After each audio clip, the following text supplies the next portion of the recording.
El ejemplo 9 nos dice que un cuerpo de 1.25 kilogramos gira en el plano vertical atado a una cuerda de 0.75 metros de longitud con una frecuencia constante de 120 revoluciones por minuto, tal como se muestra en la figura. Veamos la figura acá. Este es el centro de giro, este es el radio, y el radio viene a ser la longitud de la cuerda. En otras palabras, este 0.75 metros va a ser nuestro radio. Y aquí está el cuerpo de masa 1.25 que está girando en este plano vertical.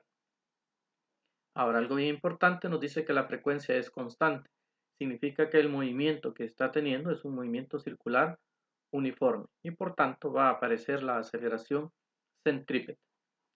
Nos pide determinar la tensión de esta cuerda en diferentes puntos. Primero en el punto más alto de la trayectoria, que es este de acá. Este es el punto más alto de la trayectoria. Luego en el punto más bajo de la trayectoria, sería acá, el punto más bajo. Y un literal C en el punto en el que la cuerda forma un ángulo de 30 grados con la vertical. Puede ser este punto de acá, el ángulo acá 30 grados. Ya lo vamos a ver en otra figura adelantito. Entonces, para resolver esto y hallar la tensión, vamos a hacer sumatoria de fuerzas centrípetas, iguales a masa por aceleración centrípeta. Y vamos a necesitar entonces esa aceleración centrípeta. ¿Cómo la vamos a hallar? Con los datos de frecuencia y radio. Entonces el primer paso es convertir esa frecuencia de 120 revoluciones por minuto a revoluciones por segundo. Y esto lo hemos hecho en problemas anteriores de cinemática curvilínea. Acá está 120 revoluciones por minuto. Sabemos que un minuto son 60 segundos. Se elimina acá los minutos y hacemos la división 120 entre 60. Y eso nos da 2 revoluciones por segundo.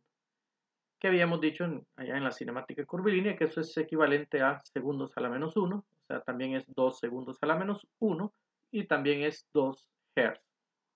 Esto nos sirve para hallar la aceleración centrípeta. Vemos que la aceleración centrípeta es la velocidad angular al cuadrado por el radio, pero la velocidad angular es 2pi por la frecuencia, la que tenemos ahí. Entonces, 2pi por la frecuencia, todo esto elevado al cuadrado multiplicado por el radio, así obtenemos la aceleración centrípeta. Sustituimos 2pi por 2 segundos a la menos 1, todo esto al cuadrado, por el radio que dijimos que era la longitud de la cuerda, 0.75 metros, y el resultado es 118.44 metros por segundo cuadrado. Esta es mi aceleración centrípeta, que es constante. Ahora vamos a el cálculo de la tensión. Primero en el punto más alto de la trayectoria. Tenemos acá el esquema ya elaborado. El objeto en el punto más alto y las fuerzas que están presentes en ese objeto. Pues como aparece una cuerda, la cuerda en todo punto va a estar tensionada y esa tensión en todos los instantes va a apuntar hacia el centro. El caso específico que estoy analizando, el punto más alto. Acá está la tensión apuntando hacia el centro.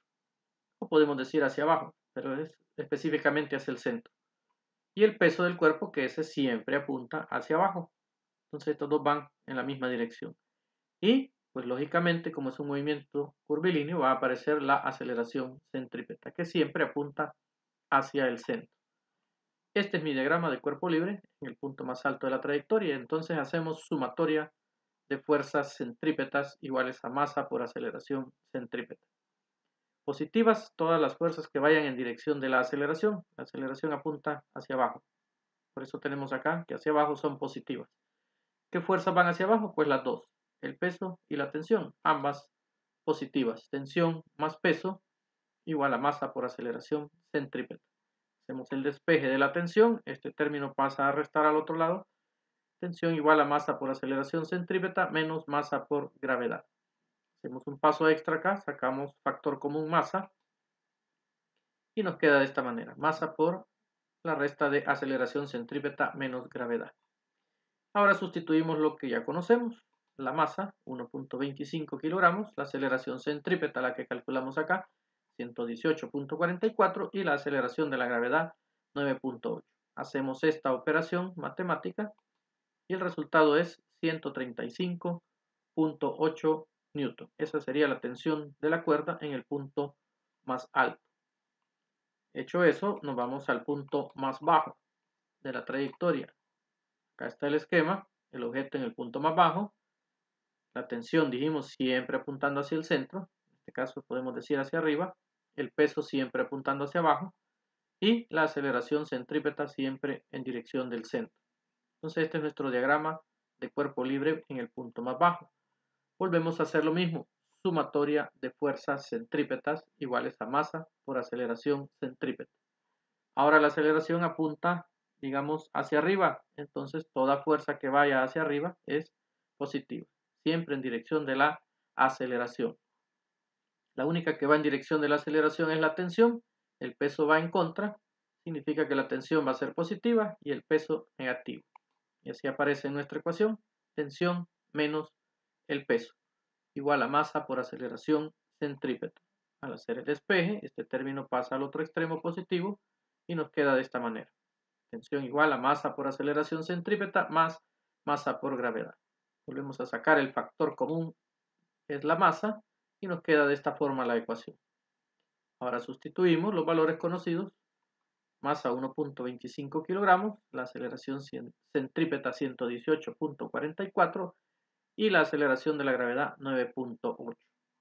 Hacemos la operación y el resultado es 160.3 newton. ¿Nos ha dado el mismo valor? Veamos anteriormente, no es el mismo. Acá en el punto más alto, 135.8 y en el punto más bajo, 160.3. Quiere decir que acá la tensión es mayor que en el punto más alto. Ha cambiado. Ahora en el literal C pide en un punto en que la cuerda forme un ángulo de 30 grados con la vertical. ¿Cómo sería ese esquema? De esta manera. Cuando va pasando por acá el objeto, tiene un ángulo de 30 con la vertical, es este de acá. Y vemos la fuerza, siempre la cuerda tensionada, la tensión apuntando hacia el centro.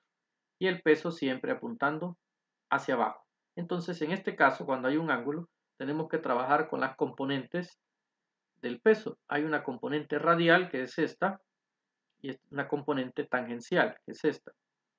Ahora, el ángulo que forma acá de 30 es el mismo acá con respecto a la componente radial, por lo tanto la componente radial es mg coseno de 30 y la componente tangencial mg seno de 30. Este es nuestro diagrama de cuerpo libre, donde también está la aceleración centrípeta, siempre apuntando hacia el centro. Hacemos entonces sumatoria de fuerzas centrípetas iguales a masa por aceleración centrípeta, pero ahora positivas ¿en qué dirección? En esta dirección donde va la aceleración centrípeta, que sería así, pero ahí es un ángulo de 60.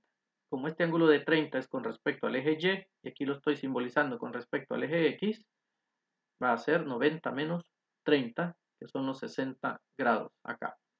Entonces, este es el eje radial donde estoy haciendo mi sumatoria de fuerzas centrípetas. ¿Qué fuerzas tengo? Tengo la tensión y la componente del peso que es mg coseno de 30. ¿Quién va en dirección de la aceleración? Pues la tensión, esa va a ser la positiva. La componente del peso va en contra, va a ser negativa. Y así aparece en nuestra ecuación. T menos mg coseno de 30 igual a masa por aceleración centrípeta. Hacemos el despeje. Este término que es negativo pasa a sumar al otro extremo. Entonces la tensión va a ser igual a masa por aceleración centrípeta más masa por gravedad por el coseno de 30. Sacamos el factor común masa y nos queda de esta manera. Masa por la suma de aceleración centrípeta más gravedad por coseno de 30.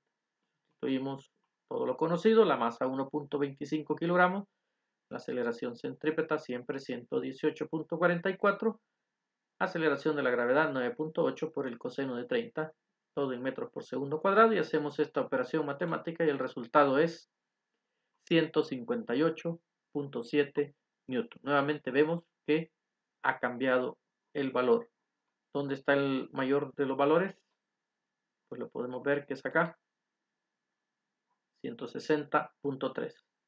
Ya cuando va subiendo por acá, que es con el ángulo de 30, va a disminuir de ese valor, que es acá, 158, disminuyó. ¿Y qué pasa cuando llega hasta acá arriba? Pues va disminuyendo también. Y tenemos un valor de 135.8. ¿Qué es lo que está sucediendo realmente acá en este ejercicio? Se están dando tensiones máximas y mínimas. Acá es la mínima tensión. ¿Qué significa acá?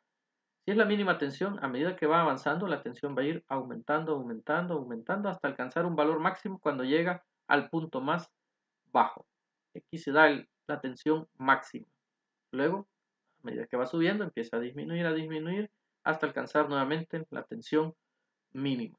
Entonces, en algún problema les pueden decir, en lugar de que encuentre la tensión en el punto más alto o en el punto más bajo, le pueden pedir que encuentre la tensión máxima o la tensión mínima. Ustedes ya tienen que saber que acá en el punto más alto es la tensión mínima y en el punto más bajo la tensión máxima.